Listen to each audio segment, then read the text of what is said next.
നമുക്ക് വീട്ടിൽ വളരെ എളുപ്പത്തിൽ സ്റ്റീംഡ് ഗോതമ്പ് പുട്ടുപൊടി ഉണ്ടാക്കാം. അതിന് വേണ്ടിയിട്ട് 2 ഗ്ലാസ് ഗോതമ്പ് എടുക്കുക. നല്ല ഗോതമ്പ് നോക്കി വാങ്ങിക്കണം കേട്ടോ. അത് നന്നായിട്ടൊന്ന് കഴുകിയെടുക്കണം. നന്നായിട്ട് കഴുകിയതിന് ശേഷം നല്ല വെള്ളം ഒഴിച്ചിട്ട് കുതിർത്താനായിട്ട് മാറ്റി വയ്ക്കാം. ഒരു 4 മണിക്കൂർ നേരമെങ്കിലും കുതിർത്തണം. അതെല്ലാം നമ്മൾ ബ്രേക്ക്ഫാസ്റ്റ് ഉണ്ടാക്കാനാണെങ്കിൽ രാത്രി കുതിർത്താനായിട്ട് ഇട്ടാൽ മതി. അപ്പോൾ രാവിലെ നമുക്ക് ബ്രേക്ക്ഫാസ്റ്റ് ഉണ്ടാക്കാനായിട്ട് പറ്റും. നന്നായിട്ട് കുതിർന്ന് വന്നതിന് ശേഷം ഇതിൽ നിന്ന് വെള്ളമൊക്കെ ഒന്ന് ഊറ്റിയെടുക്കണം. അതിനുശേഷം ഇത് ആവിയിൽ വേവിച്ചെടുക്കണം. അപ്പോൾ നന്നായിട്ട് കുതിർന്നാൽ പെട്ടെന്ന് തന്നെ വെന്ത് കിട്ടും. നമ്മൾ സ്റ്റീമറിൽ വെച്ച് വേവിക്കാം, അതല്ലെങ്കിൽ ഇഡ്ഡലി പാത്രത്തിൽ വെച്ച് വേവിക്കാം. അതുമല്ലെങ്കിൽ ഇതേപോലെ നമ്മൾ പുട്ടൊക്കെ ഉണ്ടാക്കൂലേ, ആ കുറ്റിയിലിട്ടിട്ട് വേവിച്ചെടുക്കാം കേട്ടോ. പുട്ടുകുറ്റിയിൽ വേവിച്ചെടുക്കുകയാണെങ്കിൽ നല്ല എളുപ്പമാണ്. കുക്കറിൻ്റെ മേലെ വെച്ചിട്ട് ഒരു 5 മിനിറ്റൊക്കെ മതി, ഗോതമ്പ് വെന്ത് കിട്ടും. വേവിച്ചെടുത്ത ഗോതമ്പ് ഒരു പ്ലേറ്റിലേക്ക് ഇട്ട് കൊടുക്കാം. നന്നായിട്ടൊന്ന് തണുത്തതിന് ശേഷം നമുക്കിത് പൊടിച്ചെടുക്കണം.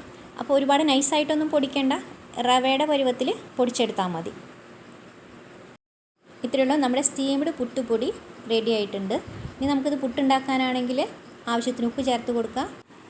നന്നായിട്ട് യോജിപ്പിച്ചെടുത്തതിന് ശേഷം നമ്മുടെ ഇഷ്ടത്തിനനുസരിച്ച് തേങ്ങ ചേർത്ത് കൊടുക്കാം. തേങ്ങയും കൂടെ ചേർത്തിട്ട് നന്നായിട്ടൊന്ന് മിക്സാക്കി നോക്കാം. നനവ് കുറവാണെങ്കിൽ നമ്മൾ ആവശ്യത്തിന് വെള്ളം കൂടെ തെളിച്ചിട്ട് നന്നായിട്ട് പുട്ടുപൊടി നനച്ചെടുക്കാം. നന്നായിട്ട് നനച്ചെടുക്കണം. നമ്മളിങ്ങനെ പിടിച്ചാൽ ഇങ്ങനെ പിടിക്കാൻ പറ്റണം. ഇനി നമുക്ക് പുട്ടുണ്ടാക്കാം. വളരെ എളുപ്പമാണ്. നമ്മൾ കടയിൽ നിന്ന് വാങ്ങിക്കേണ്ട ആവശ്യമൊന്നുമില്ല. നല്ല സ്വാദോട് കൂടിയിട്ടുള്ള സ്റ്റീംഡ് പുട്ട് റെഡിയാക്കിയെടുക്കാം.